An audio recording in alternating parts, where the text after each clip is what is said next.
السلام علیکم دوستانو، بیا هم ښه راغلاست زموږ یو نوی ویډیو ته دوستانو. البته یو هفته پس بیا هم ستاسو په چوپړ کې حاضر شوم دوستانو. زموږ نننی درس د تیر درس تکمیله ده، یعنی په تیر درس کې موږ ورب پخنومینل تشریح کړو دوستانو، چې ورب پخنومینل چی ته وایي، چی دپاره پکاریږي، چی څه وخت استعمالیږي، او هغې ګردان هم موږ وکړو. خو د هغې تیر شوې زمانه دوستانو یو بیل ګرامر ده، بیل بحث ده، چې نن درس کې به موږ هغه څیړو او بحث وپرې کوو او ګردانونه به پکې کوو دوستانو نننی درس کې به زه ورب پخنومینل تاسو ته په هغه فعلونو کې چې په هغه فعل په اغ باندې ختمیږي، یعنی لومړی ګروپ، هغې کې به تاسو ته ګردان کوم، بیا به تاسو ته په دویم ګروپ کې چې په ای اغ باندې ختم کیږي هغه فعل کې به تاسو ته یو مثال ګردان کوم، بیا به په دریم ګروپ کې دوستانو، چې دریم ګروپ ډېر لږ پیچلی دی، خو هغې نه مې یو فعل تاسو ته انتخاب کړی دی، هغې کې به زه تاسو ته ګردان کوم سره د فرقونو مثالونو دوستانو. خو ځینې کې بعضې کې په تلفظونو کې فرق راځي، ځینې کې بعضې حروف زیاتېږي خو په تلفظ کې هېڅ فرق نه راځي. دې نکتې ته به تاسو پام کوئ دوستانو، او همدغسې به موږ مخکې ځو. ښه دوستانو، څه رقم چې مې تاسو ته ویلو موږ څه جمع ورب، همدغسې په تېر درس کې چې څنګه ویلو، په ننني درس کې به موږ دې نه استفاده کوو، یو فعل به انتخابو او همداسې به مخکې ځو. همدغه درې برخې به زه تاسو ته تشریح کوم. خو هغه دوستان چې دغه ویډیو کې ما سره نوي راغلي دي دوستانو، دا درس د تېر شوي درس دوستانو، تېر شوي درس ته مربوط ده. یو ځل تېر شوي درس ته لاړ شئ دوستانو، هلته هغه درس وګورئ، بیا راشئ دې درس، دا درس به ډېر ښه زده کوئ دوستانو. هغه دوستان چې په تېر درس کې ما سره وو، هغې ته خو څه مشکل نشته، نو کولی شئ چې پاتې شئ او ما سره ادامه راکړئ دوستانو. که سوالونه لرئ دوستانو، ما ته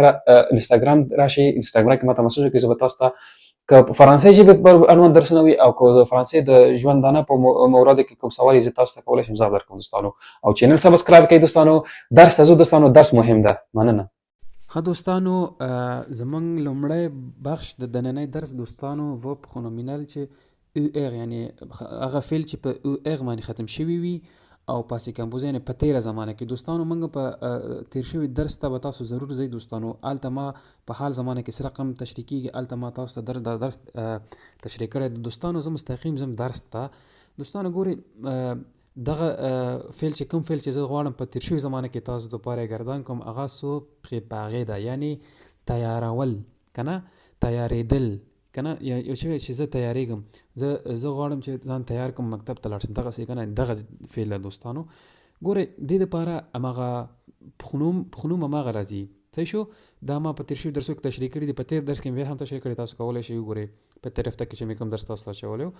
او دې دپاره هماغه شیان چې په تېر درس کې څه رقم ما ویلي مو تو تو ثو نو وو څو څو، دې ته هم دغه تېر شوي زمانې کې یعنی پاسې کمپوزې کې هم دغسې راځي دوستانو. دغه سر خط باندې مې چې کوم شیان نشاني کړي، دې ته به زه راځم تشریح کوم تاسو ته. ګورئ، اتخ د پاسې کمپوزې په ورب پخنومینل کې همیشه اتخ سره کیږي، اواغ سره نه کیږي. بیا وایم اواغ سره نه کیږي، اتخ سره کیږي. اتخ څه رقم څه شی دی، ما اتخ په تېر درسو کې تشریح کړی ده، تاسو ته لینک هم هلته اچوم او بیا هم ګورئ. دغه اتخ ده جی سوي، یعنی ګوره جی مې سوي ګوره دی سوي یم، که نه ای، ګورئ که نه دا ټول ما تاسو ته په دې مخکیني درسو کې تشریح کړي دي، ځکه زه دې نه زر تېرېږم. ګورئ تاسو دوستانو، دغه څه شو، اتخ شو، اتخ فعل شو، که نه لکه جی سوي یا تو ایل، که نه il est یا on est یا آنی یا نو که نه یا نو سم. دا ګورئ vous êtes sont که نه یا ils sont، دا څه شی دی، دا اتخ فعل ده، یعنی موجودوالی چې ښیي، که نه. صحیح ده، ما تېر درسو کې تشریح کړي دوستانو. په پاسې کمپوزې په ورب پخنومینل کې دوستانو، ورب پخنومینل چې څه وایي ما تېر درسو کې تشریح کړی دی، بیا یې نه تشریح کوم دلته دوستانو. تېر درس کې یو درس شاته لاړ شئ، هلته شته دی. نو دغسې استعمالیږي دوستانو په تېر شوي زمانه کې. اوس موږ ګورئ دغه سره خطونه چې ما تاسو دلته نشاني کړي دوستانو، دغلته به دې کې به دا یو او حذف کېږي، اپوستروف دې واخلي، ځکه اپوستروف واخلي ځکه چې دوه وایل چې یو ځای راشي نو یو پکې حذف کېږي دوستانو. لکه ګورئ زه تاسو دلته ما تیار کړی، ګورئ دغسې یو شی ته جوړېږي. je me suis، ګورئ تو ای به نه وي که نه، تو تی، ګورئ تو تی که نه، هغه تو ای ده، دلته تو تی ته جوړېږي که نه. il sait که نه، il sait on sait که نه، on sait سو دلته نه کېږي، سې که نه جوړېږي دی. نو سم کې فرق نه راځي، vous êtes کې فرق نه راځي، il se sont کې فرق نه راځي، ایل سوسون کې فرق نه راځي ځکه دلته اپوستروفي نه خوري دلته وایل حرف نه راغلی هدف زمونږ دلته دغه یو شی ته جوړیږي اوس دا س پریپاري موږ تاسو ته زه ګردان کوم دلته تاسو دوستانو په ورو پخ نومینل کې ګوره دغه اوس جوړیږي اوس ګوره زه ځان تیاروم ته ځان تیاروي کنه دا س دلته برازي ور پخ نومینل کې دا پخ نومینل هغه شی ته وایي چې یو عمل موږ تسره کوو ځان د پاره کنه په تیر درس کې ما ویلو ګوره اوس دغه ته ما ټول راوړو ګوره je me suis préparé کنه اوس je me suis préparé کې موږ اواخل کې دلته یو قاعده د دوستانو چې دلته به مذکر مؤنث په نظر کې نیسو سره کوم چې ما په کله چې ما تیر شوی زمانه تاسو تشریح کوله په اتخ سره الیک فعل سره دوستانو البته تاسو لار شي دلته ما تشریح کړو دلته تاسو ته لینک ماچو je me suis préparé یعنی کچېتا یو خزه وایي چې je me suis préparé نو په لیکل کې دوستانو په تلفظ کې هیڅ فرق نه راځي خو په لیکل کې بلته یو او راځي صحیح شو او مقصد دا دی tu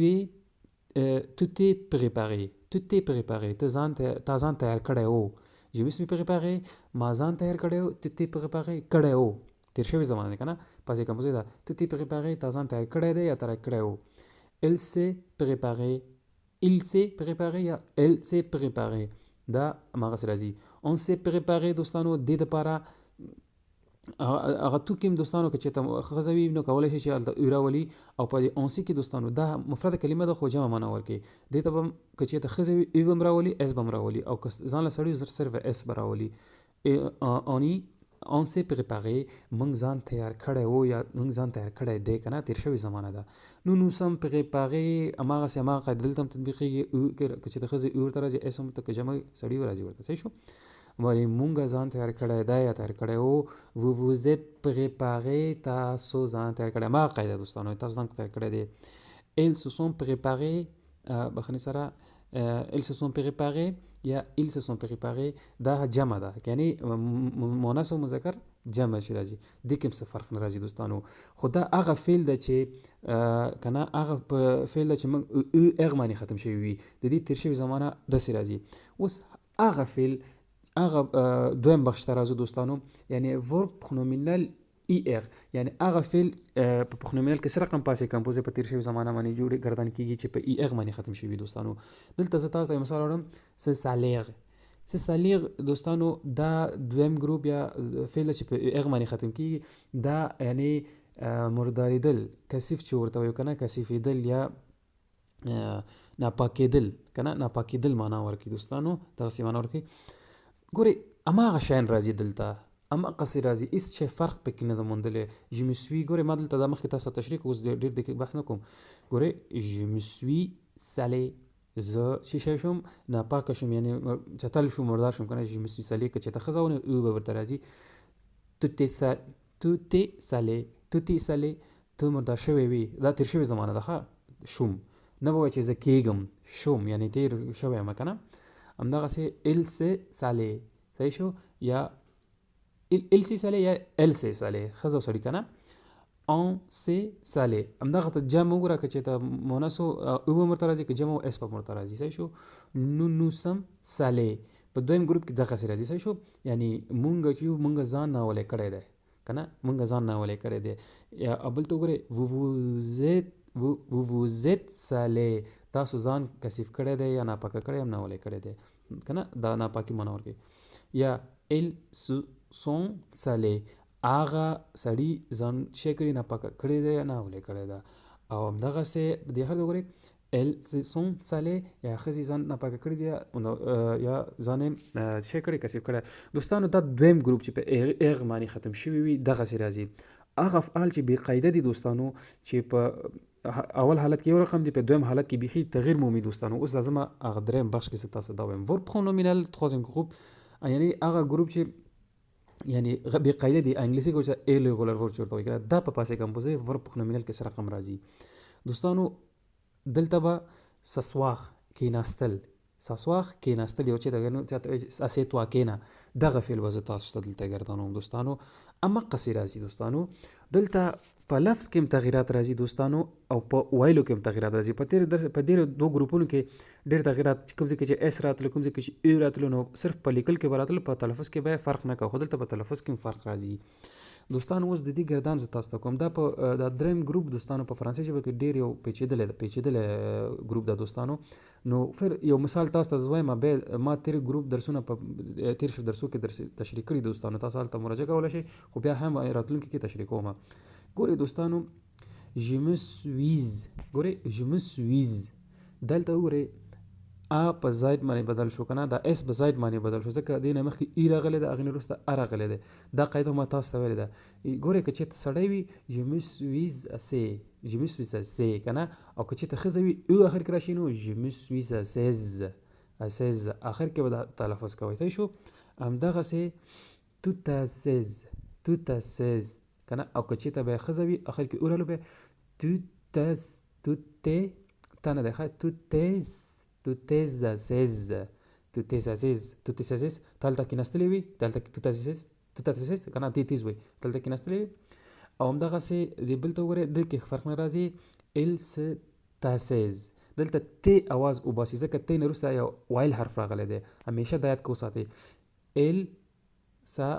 taise، il se taise، se taise، se taise که نه سو هغه ناستو که نه. یا په دې بل ته وګورئ il s'est tassé، il s'est tassé دلته او راغلی آخر کې مؤنث ده از که نه. صحیح شو. او دې بل ته وګورئ هماغه قاعده دلته on s'est tassé یا on s'est tassé، که چېرته سړي و هغسې، او که چېرته ښځه و از به ورکړي آخر کې که نه او راځي آخر کې. nous sommes بیا هم زاید باندې بلکې assez موږ ناست و سړي کې چېرته و، که چېرته ښځه او راغلی nous sommes assez داسې راځي. صحیح شو. همدغسې vous vous êtes assez، ګورئ vous vous êtes که نه vous vous êtes assez که چېرته سړي و، او که چېرته ښځه و vous vous êtes assez آخر کې او واغستو نو بیا به از کېږي ترې نه جوړېږي. او ils sont دلته فرق راځي ils sont tassés، ils se sont tassés هغې ناستل یا کېناستل تیر شوې زمانه ده. ils sont او دا بل هم همدغسې ils sont tassés، ils sont tassés. صحیح شو. assez که نه آخر کې او اخیستی دی. نو دوستانو دا دریم ګروپ ده دغسې تکراریږي. دوستانو زموږ نننی درس دغه درې بخشه درلودل دوستانو. ورپخ نومینل هغه فعل ته وایي چې خپل شخصي کار دپاره سړی استعمالوي. نو په اول درس کې مې د دې فرق دې نه مخکې چې کوم درس د هغې کې مې تاسو دې فرق ویلی دی، کولی شئ هلته بیا وګورئ. دوستانو زما ملاتړ وکړئ، چینل سبسکرایب کړئ، انشاءالله چې ډېر ښه درسونه مې نور مې تاسو جوړ کړي انشاءالله تاسو ته بیا راوړم. مننه دوستانو، ښاد آباد اوسئ.